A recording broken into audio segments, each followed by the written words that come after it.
The retro game market is still pretty insane. I didn't even think I'd be saying this, but if you haven't heard, Heritage Auctions and Wata Games are literally pulling the strings and manipulating this hobby of ours. Remember that $1 million Mario 64 and $2 million Super Mario Bros. NES game? Well, who would have guessed there's some filthy shill bidders behind that one. If you want to learn more, watch this absolutely phenomenal video exposing these greedy bastards. It's a long one, but I strongly recommend watching it even if you just have the slightest interest in video games. With all these games selling for insanely high numbers, you just can't help but think, what happened to the good cheap video game? 3 months ago, I reviewed the cheapest games on every second and third generation console, and today I'll be moving on to the fourth generation. There's a lot more consoles here, so I can fill a whole video on just this portion of the 90s. If you haven't seen the first yet, I suggest you watch that one at least to see what the rules of the series are, and because it's like an entertaining video made by your favorite YouTuber Amiiben. Here's an addition to the rules. As we enter the 90s, games become larger and longer. I don't have the time or willpower to play through every single one of these, so going forward, it's going to take more of a first impressions approach. I'll be playing each entry for a good while, but not necessarily the whole thing. Well, let's waste no more time and dive right into the fourth generation.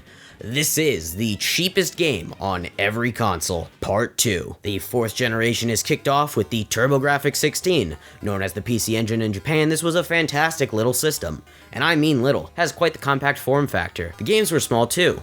Hue cards. You're telling me they fit a whole 16-bit action video game in this 3mm thick card? The Turbo did not do too well over here, mainly in part to awful marketing and being too little too late. However, in Japan, it saw great success. Its popularity led to a bunch of fantastic games. The PC Engine built up a reputation for having a ton of high-quality shmups, and I can confirm the stuff here is great. Since it was a failed console, and a good one at that, most of the US releases have become pricey. If you want to save money and collect, just go with the Japanese copies. Out of my 26 total games, I only have 4 that are American, the cheapest of which being Keith Courage and Alpha Zones. This game was the pack-in, meaning that there's a whole bunch of them out there. Complete in the case like this, they are only going for $17.24 on price charting. I got mine for around $12. You know how they say don't judge a book by its cover? Well, that may be somewhat decent advice. Surely the localizers could have picked a better name.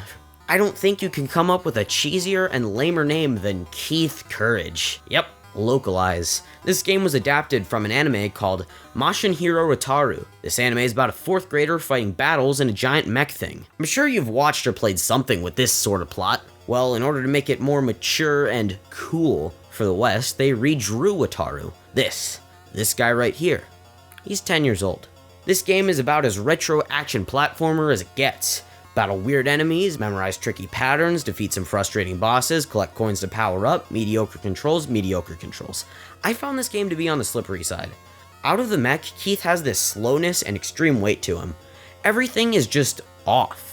He feels like he's underwater. Jumps are too high and the momentum is too low. Makes everything here wonky. But this isn't where the main action is at. These stages are more like short breaks in between the alpha zones. Here you can grind for coins, buy things like health refills, bombs, and better swords. Always make sure to grab the next sword because these zones can get difficult. It's an old school challenge, alright. In order to win, you have to memorize the attack patterns of each enemy and have razor sharp reflexes. There's a bunch of trial and error as well as patience needed. The whole game takes some time to get used to, but if you get in the groove, it becomes an excellent time.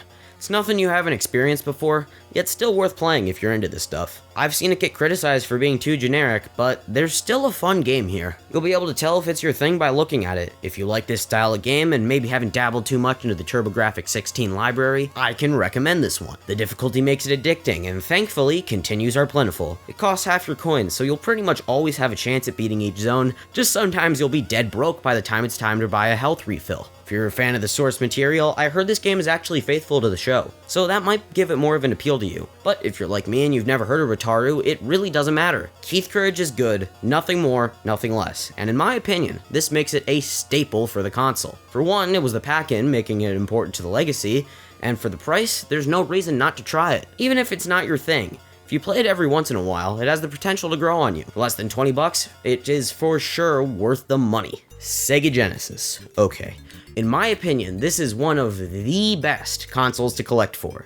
First off, big plastic cases. These are so fun and cool. They keep the games protected, often come with the manual, and are just more substantial purchase than a loose cart. Later releases are in cardboard, but they suck. These are much harder to find intact. Not only is the medium for Genesis games great, but the library has so much to offer. Platformers, arcade ports, puzzle games, fighting games, all the 16-bit greats are here. It's not just Sonic and Friends. You can also buy various upgrades for your Genesis. Get a power base and experience Sega's previous generation, grab a Sega CD and be welcomed to the next level, or a 32X, because why the hell not? There's so many cool things to discover when collecting for Genesis. Without a doubt, I can say this is my second favorite game console. First, you ask? Saturn, but I'll save Saturn for another time. The cheapest game on the Genesis did also make it to Saturn. That game in question being Zoop. If you've ever been to a retro game store, chances are you've run into Zoop. It is by far the most recognizable bargain bin game. I don't think I've come across a store that doesn't have at least one copy of Zoop on one of the 9 platforms it made it to.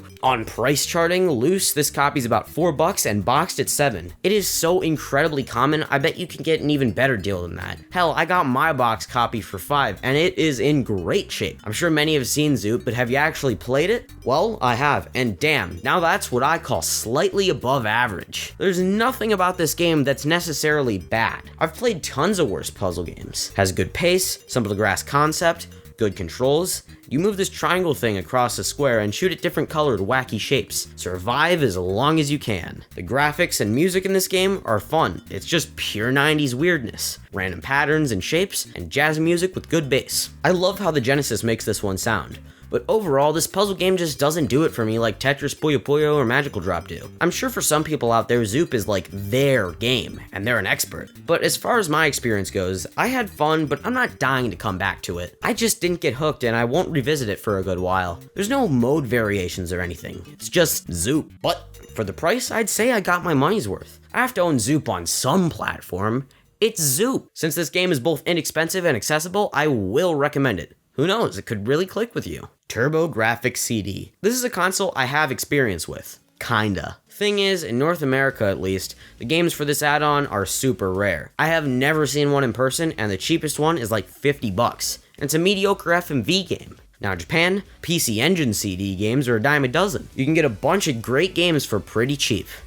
But since this is North America only, finding accurate prices on import games is a mess. I will be cheating just a little bit. Here's a new homebrew game that can be had for $40. FX Unit Yuki. This game was made by Sarumaru. He has a really cool YouTube channel and was actually featured in that Slopes Game Room Top 10 YouTubers Under 5K of 2019 video I was in a while back. Go subscribe and pick up his game if you will. It's also on Dreamcast if you don't have any type of TurboGrafx or PC Engine CD system. This game's about Yuki, an anime girl game tester who gets transported inside a video game. It's an action platformer and all the levels are based on different kinds of PC Engine games. At the end of each one, you fight your rival, Ultra Drive. I love how they use fake versions of consoles and game franchises. The writing in this game is cheesy, but self-aware, and it's fun to see where things go. Don't let the cutesy appearance fool you. This game doesn't mess around. FX Unit Yuki will give you a run for your money. It is one tough platformer. But the only thing I found BS was the knockback.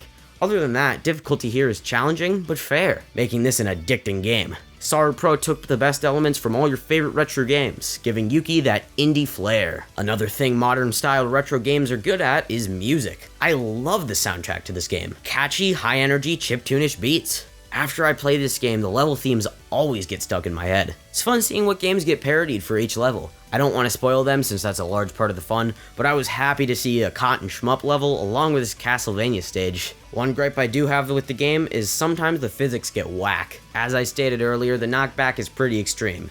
The stairs are a little funky, and moving platforms can feel a tad slippery. But if my biggest critique is stair animations, that just shows you how great this game really is. As you progress, you'll collect power-up cue cards, giving you more moves and abilities. These are also fun to look forward to. I love this game a lot and think it is well worth the price. I know 40 ain't cheap, but for a new game made for a 30-year-old console, it's well worth it. This game was made with a ton of love and care by retro game fans just like you. Support the indie scene and buy this game. You'll love all the references and surprises along this tough-as-nails journey. Nintendo Game Boy, the original portable console. I love this system, but I gotta say, a ton of the games are super jank. Game Boy games have not truly aged the best, but there's a certain art to what developers pulled off. Most of the library is inexpensive. In fact, pretty much all the portable consoles of this generation have a cheap library. Go to your game store and shove your hand in that Game Boy bargain bin and see what you'll find. Maybe it'll be Raging Fighter. It goes for $233 on price charting. The Game Boy can't really pull off fighting games. Those Street Fighter and Mortal Kombat ports are particularly bad. Nothing the Game Boy produces is gonna come close to a 16-bit arcade fighter, so I think when reviewing this game, I have to give it some slack. Raging Fighter was only ever released for Game Boy, so maybe it's kinda decent. Here we go. You got practice mode and tournament mode. That's it. Each character has 2 special moves, and it's mostly stuff from other fighting games. You got fireballs, uppercuts, and even hurricane kicks. Want to know how to pull off a hurricane kick? It's just a backwards quarter circle, right? Wrong. Hold down for a second, and then press up and A. Completely backwards, right? My favorite character to play was Shades. He can throw fast and slow fireballs along with the knuckle buckle. It's just a good uppercut. For Game Boy, this fighter is fine. It's playable, and at the time, I bet it was fun. The sprites are big, and nothing is that choppy. It's slow, but I doubt the Game Boy is able to pull off lag-free moves. The tournament mode is also everything you'd expect. Fight all the characters and climb this tower thing. I really don't know what else to say. This is the most basic, generic fighting game I've ever played. Nothing, I mean nothing about this game is noteworthy except for the music. Since it's a Konami game, the tunes here are pretty decent. It's $2, so perhaps it's worth it. It's among one of the most forgettable titles I've ever experienced. I guess if you spend $4 and want to have the novelty of a 2-player Game Boy fighter, might be a bit better, but I couldn't try that out. It feels like I had writer's block, but there's just so little to talk about here. Atari Lynx. I have very little experience with this console. I know the Game Boy well, I know the Game Gear well. The most I've played a Lynx game is like 30 minutes. There's some cool games on here too, like Raiden, Chip's Challenge, and even a couple Ninja Gaiden games on here. I've only seen a Lynx in person maybe once, but the cheapest game on here, according to price charting, is Kung Fu, going for $550 loose and $744 boxed. This game is the best kind of weird and wacky. It's a beat 'em up that takes place in a kitchen. We need more games where you're in a fridge. There's this opening cutscene and I have no clue what is going on. This guy breaks out of jail, hops on a truck, goes to a house, and opens up the freezer, and then the game starts. You play as this green giant looking dude and have to fight ice monsters, carrots, tomatoes, and peas. While blown up, everything looks extremely crunchy. But I bet on a handheld these graphics will look a little bit better than this. I still can't help but love the art direction here. Unfortunately, that has nothing on how it plays. Kung Fu's cool graphical style is stuck on a crappy game. Choppy as hell and hard to look at. Punches and kicks have no weight to them. I thought I accidentally had turbo on at first, but pressing A just has you rapidly punch. Depth perception is also a problem. I go to hit an enemy, and it just doesn't connect. Looks like I can reach them, but nope, they can hit you, but you can't hit them unless you're lined up with the exact pixel they're standing on. This paired with the bad physics makes Kung Fu unfun to play. Health refills are everywhere, but you can get caught in attack loops that will just drain your life. Also, no continues. In order to try again, the console must be turned off and on again, or else all you can do is watch the game over screen. The snow enemies are the most annoying. I beat the boss at the end of the first level, but these damn snowmen had to drain the rest of my life. Overall, Kung Fu is just a downright frustrating experience. It has so much potential to be good, but practically everything was messed up in the gameplay department. This is not how to make a beat 'em up. But if you have a Lynx, why wouldn't you pick this up? It's so absurd and cool, yet horrible to play. It's just $5. Of the 70 Lynx games, this certainly is unique. Maybe you can get some friends together and enjoy this one ironically, passing around the massive Atari Lynx console and just seeing how garbage this weird-ass game is. I hate this game, but at the same time, I kinda like it. NeoGeo AES. When you're talking about cheap games, you are certainly not bringing up the NeoGeo. This console is infamous for having the highest prices out of any console out there. Even at the time, these games were $200 in 90s money. For the price of a single NeoGeo game, you could get a Genesis and a second game. Nowadays, games like Neo Turf Masters and Metal Slug will run you the price equivalent of 17,699 Taco Bell chalupas. The cheapest game here is Samurai Shodown, going for 55 loose and 142 in the box. Obviously I didn't buy it, I don't have a NeoGeo. This is a classic fighting game. It got incredibly popular in the arcades and spawned a whole franchise. Out of all the NeoGeo fighting franchises, I've played this one the least. I don't know why, it just kinda is that way. I guess I never got around to playing it too much. Wish I did sooner because this game is fantastic. It isn't your standard Street Fighter or King of Fighters. It's slower and more focused on heavy attacks. 2 buttons control the sword and the other 2 control the kicks. Pressing both at the same time will unleash a powerful slice. It's a fighting game, so I played with a friend and we had a blast. Each character is unique and beautifully animated. The sprite scaling is fantastic too.